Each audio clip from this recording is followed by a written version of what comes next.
السلام علیکم ورحمۃ اللہ تعالی وبرکاتہ۔ وعلیکم السلام ورحمۃ اللہ وبرکاتہ۔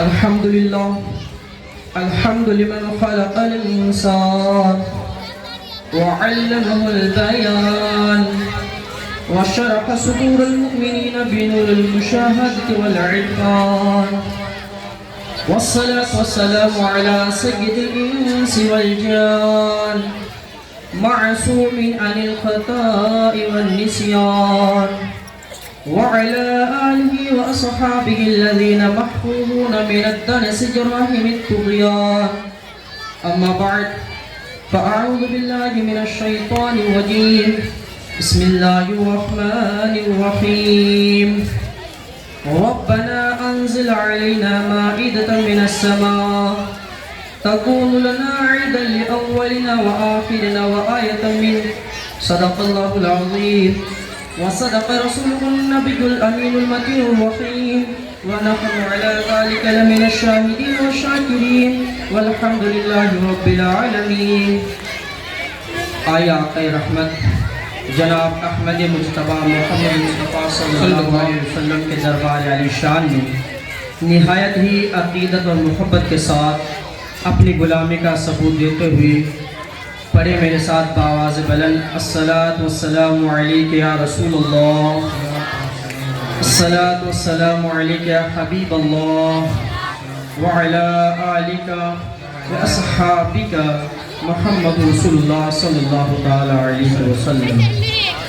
میرے آقا صلی اللہ علیہ وسلم کے پیارے دیوانوں، خطبہ مسنونہ کے بعد میں نے جس آیت کریمہ کی تلاوت کی اور اس کے بعد آپ تمام حضرات کو درود پاک پڑھایا، لہذا اپنا موضوع شروع کرنے سے پہلے درود پاک کے تعلق سے کچھ میں آپ کو بتا دوں تاکہ اس مجمع کے اندر کچھ رونق اور کچھ جو ہے کہ جوش برقرار ہو جائے کہ میرے آقا صلی اللہ علیہ وسلم ارشاد فرماتے ہیں کہ جب بندہ مومن یہ درود پاک پڑھتا ہے تو لہذا اگر کوئی انسان عبادت کرے، اگر کوئی نماز پڑھے تو کوئی گارنٹی کے ساتھ نہیں کہہ سکتا کہ میری نماز قبول ہے۔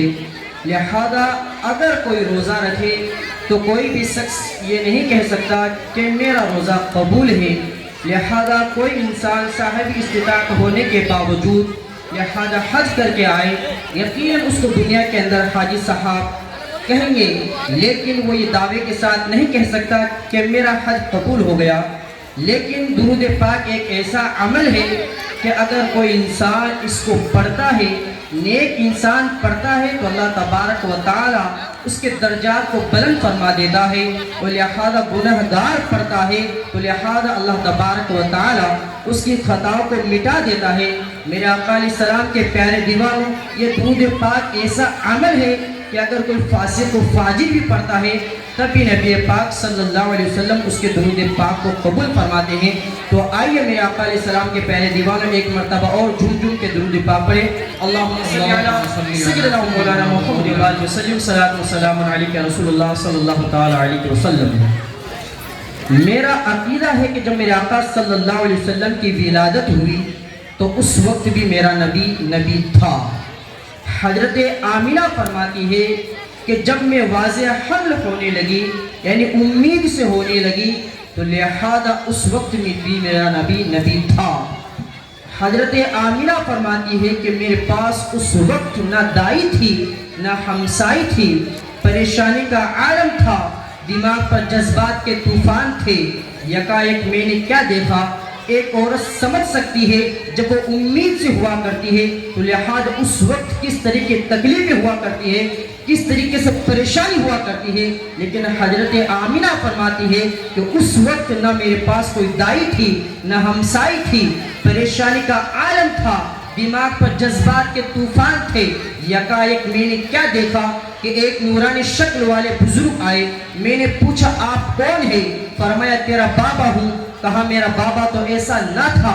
فرمایا تیرا بابا کا بابا آدم ہوں، نسل و انسانیت کا بابا آدم آدم ہوں، اے آمینہ تمہیں مبارک ہو، تیری گود میں کوئی عام بشر نہیں آ رہا ہے، اے آمینہ تمہیں مبارک ہو، تیری گود میں مالک مکہ آ رہا ہے، اے آمینہ تمہیں مبارک ہو، تیری گود میں سارے جہاں آ رہا ہے، اے آمینہ تمہیں مبارک ہو، تیری گود میں ساری کائنات آ رہا ہے۔ میرے آقا صلی اللہ علیہ وسلم کے پیارے دیوانوں، حضرت آمینہ فرماتی ہے جب میرے آقا کی ولادت ہوئی تو کمرہ عطر سے معطر ہو گیا، یعنی پورا کمرہ جو ہے کہ خوشبو کی لٹیں پھوٹنے لگی۔ لہذا حضرت عبد المطلب فرماتے ہیں کہ میں کعبہ کی دیوار کے سائے میں بیٹھا تھا، یکایک میں نے کیا دیکھا کہ بیت اللہ شریف کی دیواریں حضرت آمینہ کی گھر کی طرف جھک گئی، گویا کعبہ کو بھی ناز ہے کہ مجھے بھوتوں سے پاک کرنے والا پیغمبر آ گیا۔ آقا تشریف لائیے، آقا تشریف لائیے، آقا تشریف لائیے۔ اس وقت مکہ مکرمہ کے اندر نہ جانے کفار و مشرکین نہ جانے کس طرح کی عبادتیں کر رہے تھے، مورتیوں کو اپنے خدا مان رہے تھے، لہذا کعبہ بھی پریشان تھا کہ لہذا یہاں پر کس طرح کی عبادتیں کی جا رہی ہے، لہذا آقا تشریف لائیے، آقا تشریف لائیے۔ آج کچھ لوگ میرے آقا علیہ السلام کو کہتے ہیں کہ میرے نبی 40 سال کے بعد نبی بنے تھے۔ ارے نادان، میرے نبی 40 سال کے بعد نبی نہیں بنے تھے۔ حیدر پوری دنیا کو دعوت فکری دیتا ہے کہ میرے آقا علیہ السلام 40 سال کے بعد نبی نہیں بنے تھے، بلکہ انہوں نے 40 سال کے بعد اپنی نبی ہونے کا اعلان فرمایا۔ میرے آقا علیہ السلام کے پیارے دیوانوں، اور ذرا اللہ کے قرآن سے پوچھے، اے قرآن تیری عظمت میں حیدر قربان، اے قرآن تیری عظمت میں حمد قربان، اے قرآن تیری عظمت میں محمد یا قربان۔ میرے آقا علیہ السلام کے پیارے دیوانوں، اے قرآن ذرا یہ بتا، جو نبی ہوتا ہے وہ 40 سال کے بعد نبی بنتا ہے یا پیدا ہوتے ہی نبی بنتا ہے؟ تو اللہ کا قرآن کہتا ہے، پڑھو سورہ مریم، اللہ کا قرآن کہتا ہے جب حضرت مریم اپنے گھر والوں سے پورب کی طرف ایک جگہ الگ ہو گئی تو ان سے ادھر ایک پردہ کر لیا۔ اللہ اکبر، حضرت مریم جب اپنے گھر والوں سے جو ہے کہ ایک طرف الگ ہو گئی تو اللہ تبارک و تعالیٰ نے حضرت جبرائیل امین کو بھیجا۔ وہ ایک تندرست آدمی کے روپ میں ظاہر ہوئے اور کہنے لگے میں تجھے ایک سترا بیٹا دوں گا۔ بولی اللہ کا تجھے خوف ہے، اگر اللہ سے تجھے ڈر ہے تو لہذا نہ میں بدکار ہوں نہ میں زانیہ ہوں تو میرا لڑکا کہاں سے ہوگا، تم چلے جاؤ۔ حضرت جبرائیل امین نے کہا کہ یوں نہیں، یہی منظور الہی ہے کہ تمہیں بغیر مرد چھوئے لڑکا عنایت فرمائے اور یہ تمہارے رب کے لیے کام آسان ہے۔ چنانچہ پھر کیا ہوا؟ اللہ کا قرآن کہتا ہے، میں نہیں کہتا، کوئی مولوی نہیں کہتا، کوئی مفتی نہیں کہتا، اللہ کا قرآن کہتا ہے جناب مریم حاملہ ہو گئی۔ پھر کیا ہوا؟ حضرت جبرائیل امین نے گریبان میں دم کر دیا، جیسے ہی دم کر دیا اللہ تبارک و تعالیٰ نے حضرت مریم کو حاملہ کر دیا۔ پھر کیا ہوا؟ لہذا اللہ تبارک و تعالیٰ نے عیسیٰ پیغمبر بھیج دیا۔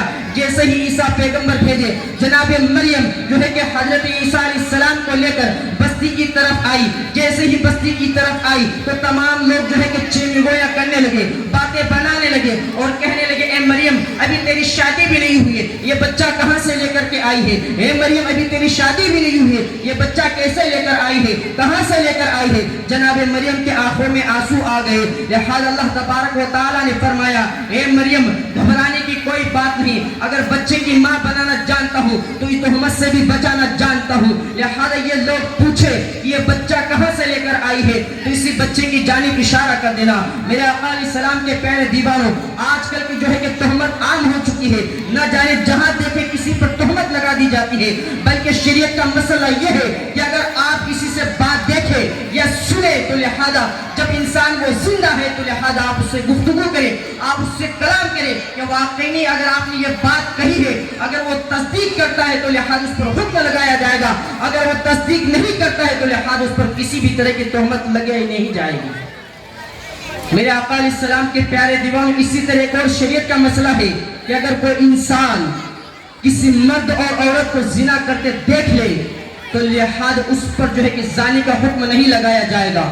کب تک؟ جب تک جو ہے کہ نعرہ رسالت، نعرہ رسالت، جشن آمد مصطفیٰ، جشن آمد مصطفیٰ، علماء اہل سنت حضرت علامہ مولانا الیاس صاحب قبلہ، نعرہ تکبیر، نعرہ رسالت۔ میرے آقا علیہ السلام کے پیارے دیوانوں، مختصر کر کے اپنی بات کو ختم کرتا ہوں.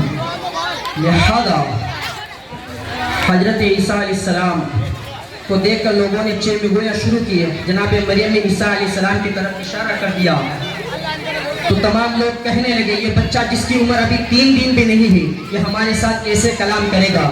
من کان فی المہدی، جو ابھی پالنے میں بچہ ہے. لہذا تمام لوگ قریب ہوئے اور کہنے لگے عیسیٰ علیہ السلام اے بچے تجھے مریم اپنا بیٹا کہتی ہے، لہذا تم ہی فیصلہ کر دو کہ تم کہاں سے لے کر کے آئے ہو، تم کہاں سے آئے ہو. جناب عیسیٰ علیہ السلام بول اٹھتے ہیں اے میرے آقا علیہ السلام کے پیارے دیوانوں. جناب عیسیٰ علیہ السلام بچپن کے عالم میں بول اٹھتے ہیں انی عبد اللہ آتانی الکتاب وجعلنی نبیا، میں اللہ کا بندہ ہوں، اس نے مجھے کتاب دی اور میں نبی بن کر آیا. اے میرے آقا علیہ السلام کے پیارے دیوانوں، اے عربی پڑھنے والوں غور کرو، وجعلنی نبیا، میں نبی بن کر آیا. یہ مستقبل کی بات نہیں، ماضی کی بات ہے، آنے والے زمانے کی بات ہے، گزرے ہوئے زمانے کی بات ہے. میرے آقا علیہ السلام کے پیارے دیوانوں، اب میں آپ سے پوچھنا چاہتا ہوں اگر کوئی عیسائی آپ سے سوال کرے کہ تمہارا مولوی لکھتا ہے کہ تمہارے نبی 40 سال کے بعد نبی بنے تھے اور لہذا ہم جس کو مانتے ہیں وہ پیدا ہوتے ہی نبی تھے، تو لہذا تم کس کی بات کرو گے؟ لہذا میں آپ سے سوال کرتا ہوں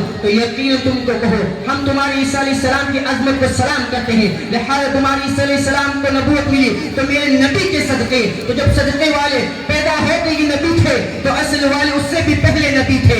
میرے آقا علیہ السلام ارشاد فرماتے ہیں کنت نبی وآدم بین الماء والطین، میں اس وقت بھی نبی تھا جب حضرت آدم علیہ السلام کا خمیر تیار نہیں ہوا تھا.